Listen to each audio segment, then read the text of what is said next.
তার দিকে ইবাদত করার জন্য ডাকে, নিজেকে আলিম গায়েব মনে করে। শেষের দিকে তিনি বলছেন যে যারা ওই সমস্ত শাসকরা তাগুত যারা আল্লাহ সুবহানাহু ওয়া তাআলার বিধান ছাড়া অন্য কোনো বিধান অনুযায়ী শাসন কার্য পরিচালনা করে, এই পাঁচটা প্রধান তাগুতের মধ্যে তিনি এটাই বলেছেন। তাহলে আমরা এই মাছরাঙা আর বগলার যে গল্প বলছিলাম আমি একটু আগে, আমি শফিউল্লাহ মাজারের বিরুদ্ধে পীরপন্থীর বিরুদ্ধে, কিন্তু আমি যদি এর মধ্যে আবার জড়িত থাকি, রাষ্ট্রীয় শিরকগুলো আমি না ছাড়ি, শিরক তো শিরক সব ছাড়তে হবে। পুতুল প্রতিমার পূজা, পীর পূজা, মাজার পূজা, কাউকে আলিমুল গায়েব মনে করা, আল্লাহ ছাড়া অন্য কাউকে চাওয়া, এগুলো যেমন শিরক তেমন রাষ্ট্রীয় শিরকগুলো ওটাও শিরক। এটাকে আপনি বাদ দেবেন কি? হ্যাঁ, কিছু মজবুরান আমাদের আছে সেটা আলাদা কথা, কিন্তু আপনি তার মধ্যে জড়িত থাকবেন, তার বাহক হিসাবে আপনি কাজ করবেন, আর আপনি বলবেন আহলুল হাদিস। হয় কি?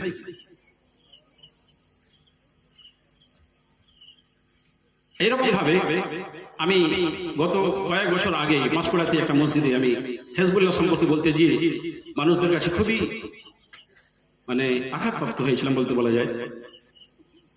হেজবু মানে হচ্ছে দল, আর আল্লাহ মানে আল্লাহ।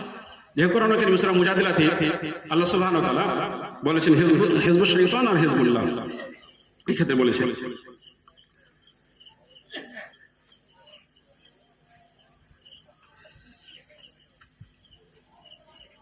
হিজবুল্লাহর কয়েকটা গুণ আল্লাহ সুবহানাহু ওয়া তাআলা উল্লেখ করেছেন, এবং তাছাড়াও কোরআন কারীমে 6 পারা সূরা মাইদাতে আল্লাহ সুবহানাহু ওয়া তাআলা বলেছেন।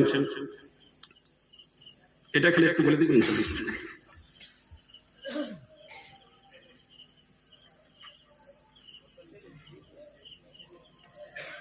إنما وليكم الله ورسوله والذين آمنوا الذين يقيمون الصلاة ويؤتون الزكاة وهم راكعون। নিশ্চয়ই তোমাদের বন্ধু আল্লাহ এবং তার রাসূল, ওয়াল্লাযীনা আমানু এবং মুমিনগণ, ওই মুমিনগণ যারা নামাজ পড়ে, যাকাত দেয় এবং বিনয়ী।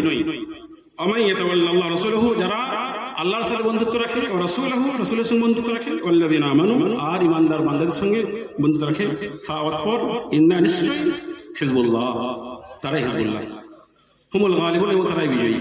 কোরআন কারীমে 6 পারা সূরা মাইদা আয়াত নম্বর 55 আর 56। তো এই কথা বলতে যে হিজবুল্লাহ এই যে শব্দটা আজকে 150 বছর আগে কেউ যদি একটা লেভেল হিসাবে নিয়ে নেয়, এটা কিন্তু গ্রহণীয় নয়। এই কথাটা আল্লাহ সুবহানাহু ওয়া তাআলা কোরআন কারীমে নাযিল করেছেন 1500 বছর আগে হিজবুল্লাহ। অতএব হিজবুল্লাহর যে সংজ্ঞা আল্লাহ সুবহানাহু ওয়া তাআলা কোরআনে দিয়েছেন, সে গুণে আপনাকে গুণান্বিত হতে হবে, তবে আপনি হিজবুল্লাহ। আর যদি আপনি সেই গুণে গুণান্বিত না হন, আপনি মনে করেন যে ফুরফুরা মানে হিজবুল্লাহ, আমি কাউকে টর্চার করে বলছি না, আর আমি টর্চার করে কথা বলতে ভালোবাসি না। তাহলে আমি মনে করলাম যে ফুরফুরা মানে যদি হিজবুল্লাহ, আমি নামাজ পড়ি না, রোজা রাখি না, স্ত্রীকে পর্দায় রাখি না, সুদ খাই, ঘুষ খাই, ইত্যাদি ইত্যাদি ইত্যাদি ইত্যাদি, কিন্তু আমি মনে করি যে ফুরফুরা মানে হিজবুল্লাহ। ঠিক হবে ভাই? যে ঠিক হবে না। তাহলে এই হিজবুল্লাহ কি আপনার দাবিগত, দলগত, গুণগত নয়, মানগত নয়, প্রকৃত নয়, কথিত। ঠিক এইরকম ভাবে আহলুল হাদিস সম্পর্কে একটু বলি। আহল মানে হচ্ছে পরিবার বর্গ, অনুসারী বর্গ, যারা কোরআন এবং সুন্নাহকে নির্ভেজাল ভাবে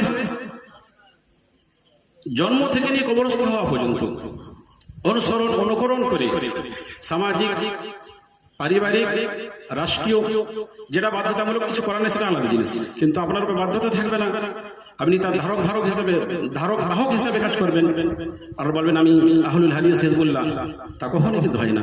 তাহলে আপনার এই দাবিটা নিছক মিথ্যা, কথিত আপনি। তাহলে কেউ ব্যক্তি সে নামাজ পড়ে না, বলে আমি আহলুল হাদিস।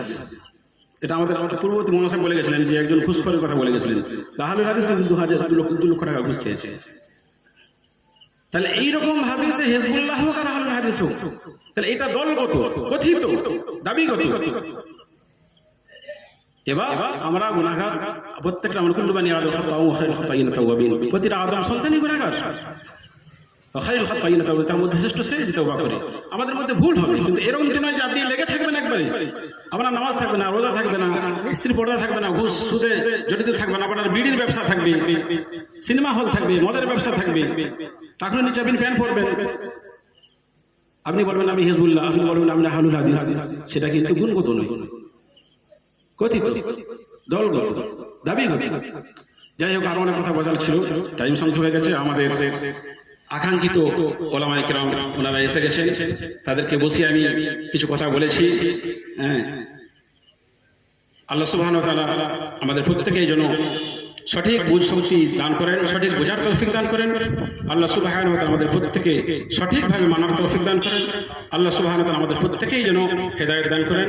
আর আমাদের ভাই মুখ্য উদ্দেশ্য থাকবে যে আমরা আমাদের আদি পিতা আদম আলাইহিস সালাম, তিনি জান্নাতে ছিলেন, আমরা দুনিয়াতে আসছি, আবার ফিরে আমাদেরকে জান্নাতে যেতে হবে, জাহান্নাম থেকে বাঁচতে হবে। এটা আমাদের মুখ্য উদ্দেশ্য।